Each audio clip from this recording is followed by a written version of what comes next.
Subscribe. Islamic Speeches 89.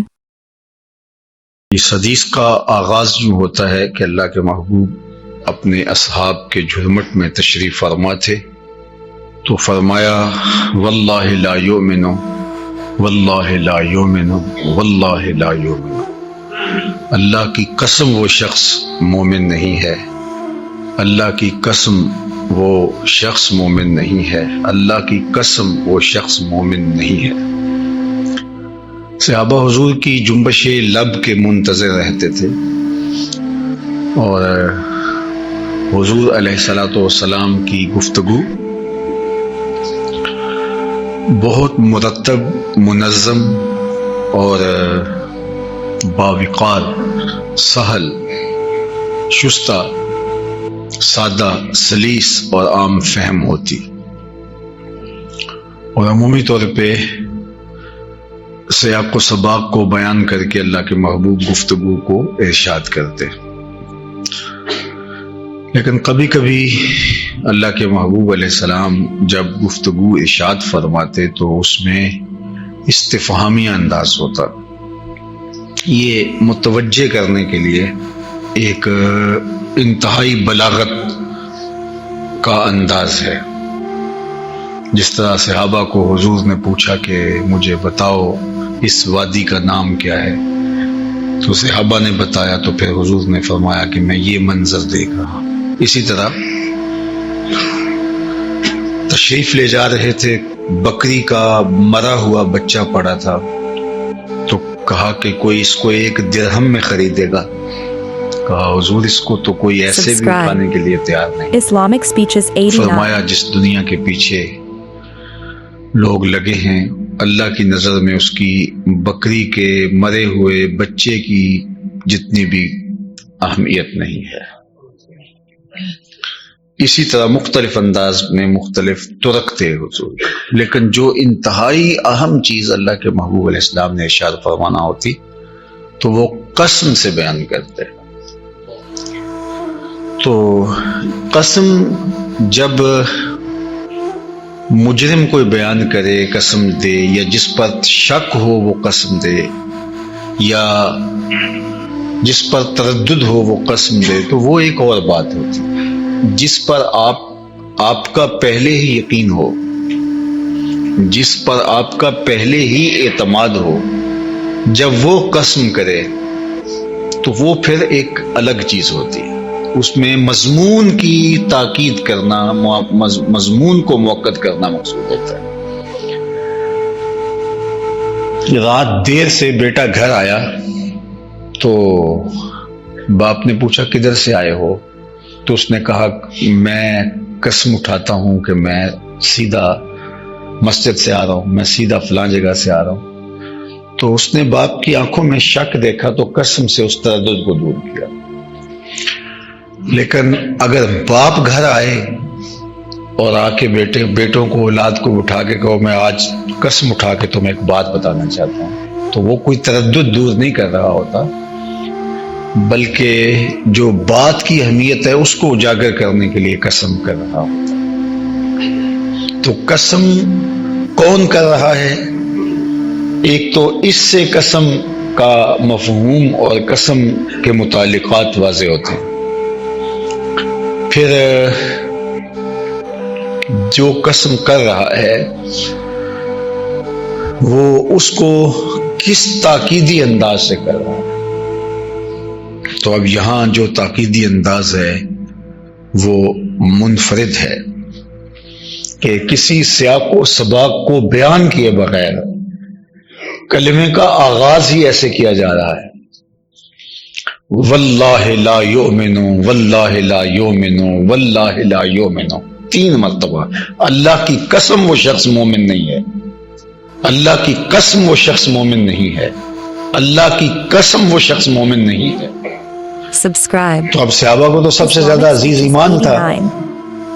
سب سے زیادہ عزیز انہیں ایمان تھا، اور ہمیں بھی سب سے زیادہ عزیز ایمان ہونا چاہیے، چونکہ اس دنیا میں سب سے بڑی دولت ہمیں جو عطا ہوئی ہے وہ دولت ایمان ہے، اور آخرت میں سب سے بڑی دولت جو اہل ایمان کو دی جائے گی جنت میں، وہ دیدار الہی ہوگا۔ تو جو اس دنیا میں ایمان سے محروم ہو گیا، چاہے چرخ پہ جھولے، ہواؤں میں اڑے، زندگی کی ہر آسودگی اسے میسر ہو، اس کا ٹگا مل نہیں ہے۔ اور آخرت میں جس کو دیدار الہی سے محرومی ہوگی، اس کے پلے بھی کچھ بھی، وہ ناکام اور نامراد اور خاسر اور برباد ہو گیا۔ تو صحابہ کے لیے سب سے بڑی خوشی، سب سے بڑی بات ایمان۔ اور جب یہ کہا جا رہا ہے اور بغیر تعین کے کہا جا رہا ہے، تو پھر بہت ساری چیزیں، کون مومن نہیں ہے؟ تو ایک بار نہیں کہا، دو بار نہیں کہا، 3 بار کہا، پھر تینوں بار قسم کی، واللہ لا یؤمنو، واللہ لا یؤمنو، واللہ لا یؤمنو۔ تو ایک دم سماعتیں رک گئی اور صحابہ حضور کی خدمت میں عرض کرنے لگے۔ ان کا انداز دیکھیے کہ انہوں نے کیا عرض کیا۔ جب آقا کریم نے 3 مرتبہ کہا کہ اللہ کی قسم وہ شخص مومن نہیں، اللہ کی قسم وہ شخص مومن نہیں، قسم ہے خدا کی وہ شخص مومن نہیں، تو صحابہ نے عرض کی لمن یا رسول اللہ صلی اللہ علیہ وسلم، حضور ہمیں بتائیے وہ کون شخص ہے جو مومن نہیں ہے۔ تو اللہ کے محبوب نے اس کے جواب میں ارشاد فرمایا الذی لا یامن جارہ بوائقہ، وہ شخص مومن نہیں ہے کہ جس کی شر سے اس کے ہمسائے محفوظ نہیں، جس کی شر سے اس کے ہمسائے محفوظ نہیں ہیں۔ حضور نے 1 بار نہیں، 2 بار نہیں، 3 مرتبہ قسم کر کے کہا۔ جس طرح ہم اپنے بچوں کو ایک ایک چیز سکھا دیتے ہیں، ہمیں بچپن میں اپنی اولاد کو یہ پختہ کر دینا چاہیے کہ اگر ہمسائے ہم سے تنگ ہیں تو پھر ہم فارغ ہیں، اور ہمارا عمل، ہمارا رویہ، ہمارا طرز زندگی ایسا ہونا چاہیے کہ ہمارے ہمسائے ہم سے، معاشرہ ہم سے، عیسیٰ و اقربا ہم سے تنگ نہ ہو۔ بدترین شخص وہ ہے جس کے شر کی وجہ سے لوگ اس سے کنارہ کشی کرتے ہیں۔ کچھ لوگ اس قدر شریر ہوتے ہیں کہ بس ان کی شر سے ہر وقت پناہ ہی مانگی جاتی ہے۔ تو جس کے ہمسائے اس سے تنگ، اب ہمسائیگی کا جو دائرہ ہے وہ 40 گھروں تک ہے، 40 گھروں تک جو ہے وہ آپ کے آس پاس ہمسائیگی پھیلی ہوئی ہے۔ تو گویا پھر اس کا مطلب یہ ہے کہ جس سے بستی کے لوگ تنگ ہیں تو وہ انتہائی بدترین شخص ہے، اور اللہ کے محبوب علیہ السلام نے اس کے لیے کتنے سخت کلمات 3 مرتبہ قسم کر کے کہے کہ اللہ کی قسم وہ مومن نہیں ہے، اللہ کی قسم وہ مومن نہیں ہے۔ اللہ اکبر۔ اب اسی مضمون کو ایک دوسرے پیرائے میں اللہ کے محبوب علیہ السلام نے بیان فرمایا، اس کو تھوڑا کشادہ کر کے اللہ کے محبوب علیہ السلام نے بیان فرمایا، اور وہ یہ جو حضرت عبداللہ بن عمر بن عاص رضی اللہ تعالیٰ عنہ سے یہ روایت ہے کہ اللہ کے محبوب علیہ السلام نے فرمایا المسلم من سلم المسلمون من لسانہ و یدہ۔ مسلمان کی تعریف کیا ہے؟ مسلمان کسے کہتے ہیں؟ ہم نے ٹوپیوں اور پگڑیوں کے رنگوں اور مختلف اماموں، جبوں اور مختلف طرز عمل کو کل اسلام قرار دے دیا، اور ایک مخصوص مذہبی وضاقتہ کو ہی اسلام قرار دے دیا، چاہے ہمارے اخلاق، رویے، طرز زندگی، انداز معاشرت کتنا ہی کھردرا اور نامناسب کیوں نہ ہو۔ لیکن اللہ کے محبوب علیہ السلام نے جو مسلمان کی تعریف کی ہے وہ یہ تعریف کی ہے کہ المسلم من سلم المسلمون من لسانہ و یدہ۔ مسلمان کون ہے؟ جس کے ہاتھ سے اور جس کی زبان سے دوسرے مسلمان محفوظ ہیں۔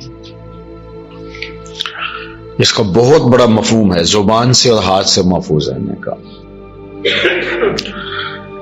یعنی آپ ایسے مسلمان ہوں کہ تمہاری زبان سے کسی کو ایذا نہ پہنچے، کسی کو تکلیف نہ پہنچے۔ وہ دین کس قدر ستھرا، پاکیزہ، صالح اور حساس دین ہے جو مسجد میں لہسن اور پیاز کھا کر آنے سے روکتا ہے، تاکہ تمہارے منہ کے اندر subscribe, جو ان چیزوں کے Islamic کھانے سے Speeches ایک 89. سمیل پیدا ہوتی ہے تو پاس کھڑے نمازی کو اس کا احساس ہو اور اس کو تکلیف پہنچے۔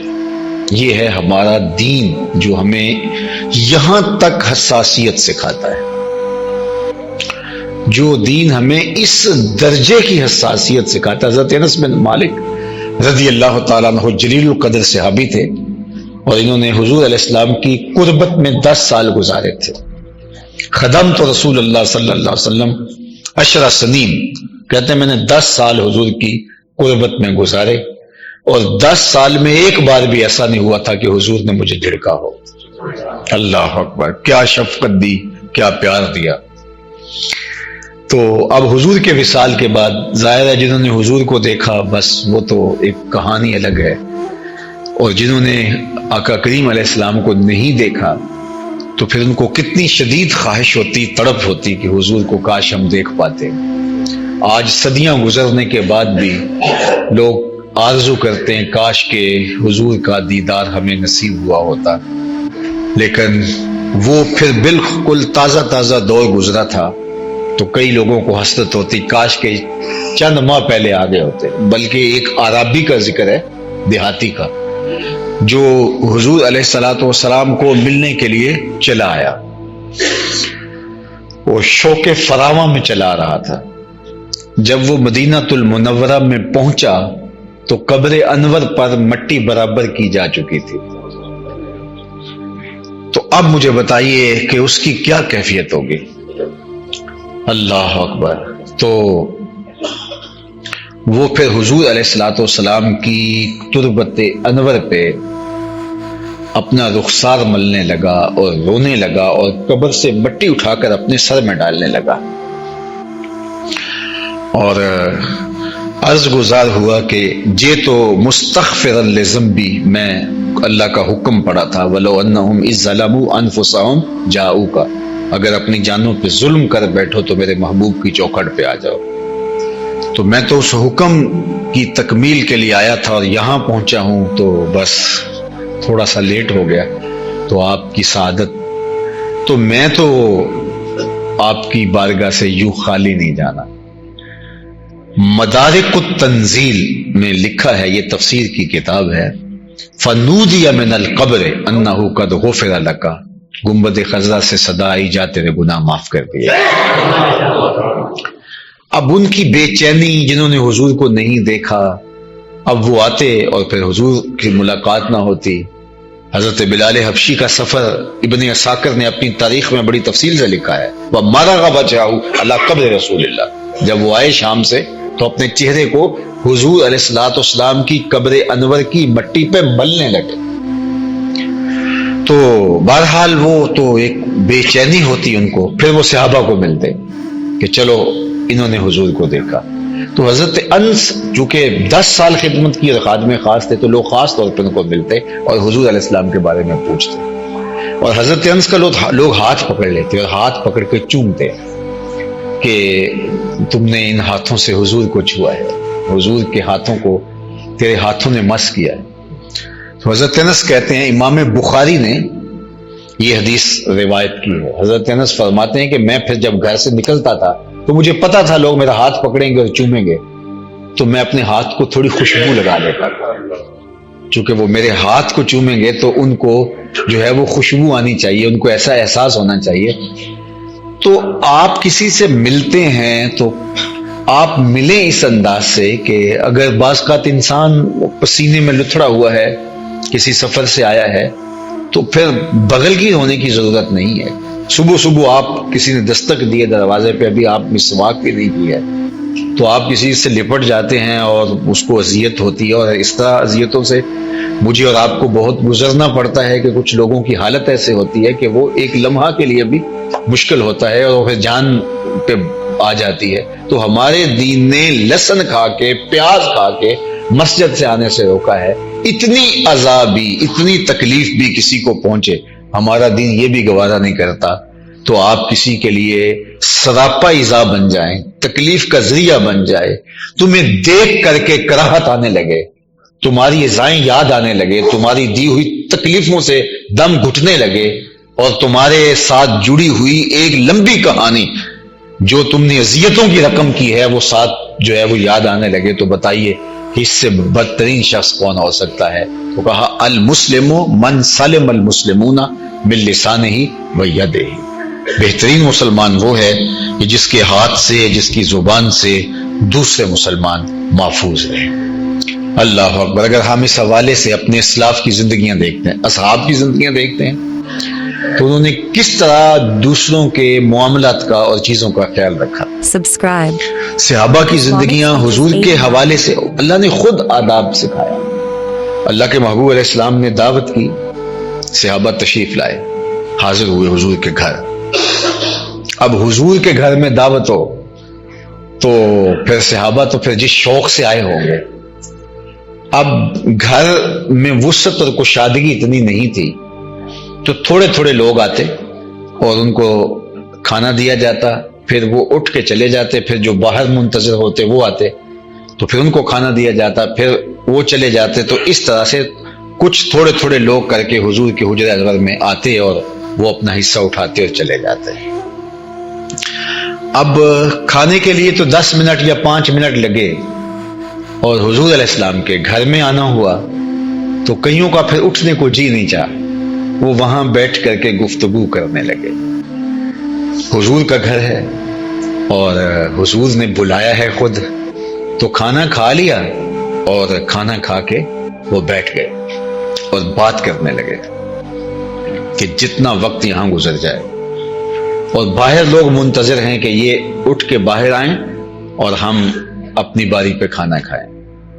اب اللہ کے محبوب علیہ الصلوۃ والسلام اشد حیاء من اظراف خدرہا، کمواری عورت جو ہے وہ اپنے پردے میں ملبوس جتنی حیادار ہوتی ہے، اللہ کے محبوب اس سے بھی زیادہ حیادار تھے۔ تو حضور کے چہرے پہ تغیر پیدا ہوتے تھے، جو صحابہ فرماتے عرف نہ ہو ہم اس کو پہچان لیتے تھے۔ تو آقا کریم علیہ الصلوۃ والسلام ان کو یہ نہیں کہہ رہے کہ اٹھ کے چلے جاؤ، اور دوسرا جو باہر منتظر ہیں ان کے لیے حضور علیہ الصلوۃ والسلام بے چین ہو رہے ہیں۔ اللہ اکبر۔ تو اب حضور علیہ السلام کے اندر ایک کیفیت چل رہی ہے کہ یہ اٹھ نہیں رہے، میں ان کو کیسے کہوں کہ میرے گھر سے اٹھ کے چلے جاؤ، کیونکہ طبیعت حساس ہے، اور دوسرا وہ باہر منتظر ہیں اور ان کو اندر لانا ہے، یہ اٹھیں گے تو جائیں گے۔ تو جبریل وہی لے کر آ گئے اور اہل ایمان سے مخاطبت کی کہ اہل ایمان جب کھانا کھا چکو تو پھر باہر چلے جایا کرو، اللہ کا نبی حیا کی وجہ سے تمہیں نہیں کہتا اور انہیں تکلیف ہوتی ہے۔ یہ ادب سکھایا گیا۔ اللہ اکبر۔ اور پھر صحابہ نے پھر حضور کے آداب کی جس طرح رعایت کی، اللہ اکبر، وہ تاریخ کا انوکھا باب ہے۔ پھر صحابہ کوشش کرتے تھے، اچھا اللہ کے محبوب کتنی حساسیت تھی کہ میں نے پچھلے جمعے غالباً عرض کیا تھا کہ حضور نے تشریف لے جانا ہوتا اور واپس جلدی آ جانا ہوتا تو اپنے نالین حجرے سے باہر چھوڑ کے جاتے تاکہ لوگوں کو پتہ ہو کہ حضور ابھی آ رہے ہیں، اور اگر حضور نے کچھ دیر گھر رکنا ہے، استراحت کرنی ہے، تو پھر نالین سمیت چلے جاتے کہ کوئی اس انتظار میں نہ بیٹھا رہے کہ حضور تشریف لا رہے ہیں اور میں نہیں آ رہا، یعنی اس کو اس انتظار کی تکلیف بھی نہ برداشت کرنی۔ یہ ہے ان کا معاملہ۔ اور صحابہ حضور سے ملنے آتے ہیں تو وہ آ کے دستک نہیں دیتے، وہ دروازے پر بیٹھ کے درود پڑھتے رہتے۔ حضور خود آتے ہیں تو اپنی آرزو عرض کرتے ہیں، لیکن اگر کبھی نوبت آ بھی جاتی ہے حضور علیہ السلام کو عرض کرنے کی تو امام بخاری ہی ادب المفرد میں روایت لائے ہیں، کانت تکرہ ابواب النبی بالاظافر، صحابہ اپنی انگلیوں کے پوروں سے حضور کی دہلیز پہ دستک دیا کرتے تھے۔ تو یہ ہے ان کی زندگی، اور ایک دوسرے کے لیے ان کے جذبات اگر دیکھیے تو آپ کو ایسے ہی ملیں گے۔ اور تابعین کی زندگی اٹھائیے، ہمارے صوفیاء کے جو اخلاق ہیں، جو ان کا کردار ہے، وہ یہی تھا، انہوں نے لوگوں کے لیے آسانیاں اور راحتیں اور آسودگیاں پیدا کی۔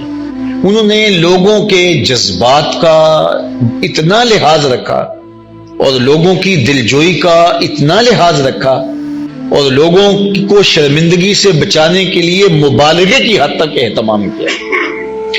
تصوف میں ایک نام ہے حضرت حاتم اصم کا، آپ نے بھی سنا ہوگا، بہت بڑا نام ہے تصوف میں۔ اصم عربی میں کہتے ہیں بہرے کو، جو کانوں سے سن نہ پاتا ہو، جو قرآن میں مجید آتا ہے نا سمم بکمن، تو اصم کہتے ہیں بہرے کو۔